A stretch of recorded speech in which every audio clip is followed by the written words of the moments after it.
Some quick reminders before you move on to source 2. I want you to double check. Is this paraphrased? Are these your own words? Did you say this from memory instead of just trying to transfer it from the source into the chart and switching around a few words or the order? If you did quote something directly, did you put quotation marks around it? No matter what, you pulled all of this information from a source, so I need you to double check. Do you have the parenthetical citation behind each piece of information? If it's a title, it should be in italics. If you have an author's last name, that's what we should find in the citation, and it should be the author's last name. Notice where the period goes.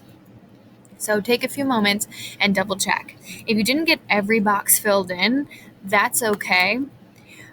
You might not have all of the information in one source, but it's highly likely that you do. So if you can get all the boxes filled in for this column from source 1, fabulous. You're going to be moving on to source 2.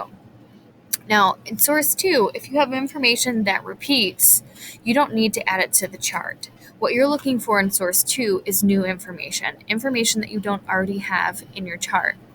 For example, in my second source, I learned more about the bus driver who was a part of this event with Rosa Parks. And so you can see I put that information here for who. James A. Blake is the bus driver who asks Rosa Parks to give up her seat that day. Notice I didn't have an author for this source, so I put the title in quotation marks instead. I didn't have any new information for where or when, but I did have new information down here for what happened that led to the conflict. So let's take a look at that. He also asks 3 other black riders to leave their seats because it is illegal for a black person to even sit in the same row as a white rider. He was later quoted by a reporter, "I wasn't trying to do anything to that Parks woman except do my job. She was in violation of the city codes. What was I supposed to do? That bus was full and she wouldn't move back. I had police powers. Any driver for the city did. So the bus filled up and a white man got on and she had his seat, and I told her to move back and she wouldn't do it." So notice part of that is paraphrased and part of that was directly quoted. I really wanted to include his quote because obviously he was an important person in this event, and to be able to get it right from his mouth as a quote, I think is very powerful and informative.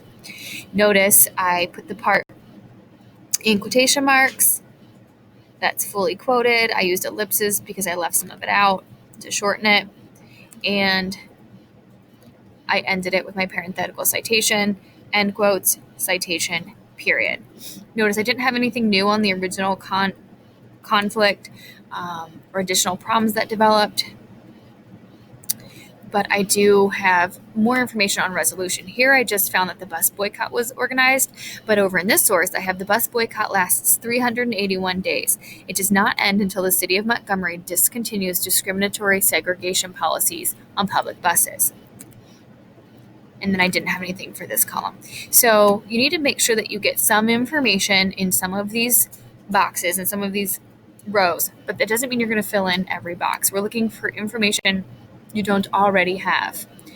Same thing with source 3. You should be filling in some of the boxes, but not necessarily all of them. We don't want to repeat information. We want to look for new details and new information that we didn't get in the previous sources. So you'll read source 2, fill in the source 2 part of the chart, then read source 3 and fill in the source 3 column in the chart. Again, don't repeat information, look for new information. Once your chart is completed and you've double checked all of your parenthetical citations, you've made sure you've not plagiarized anything, you're going to be able to turn this in. Make sure, again, that as you're going through the module, that you are, that you're checking off the items as you complete them. And then again, when the whole thing is done, you're going to turn it into Google Classroom so that you can get a grade on your chart. Once you've turned that into Google Classroom, you're ready to move to Module 3. You can always unsubmit the chart if you need access to it other than copying and pasting, but make sure you do hit turn in when it is ready.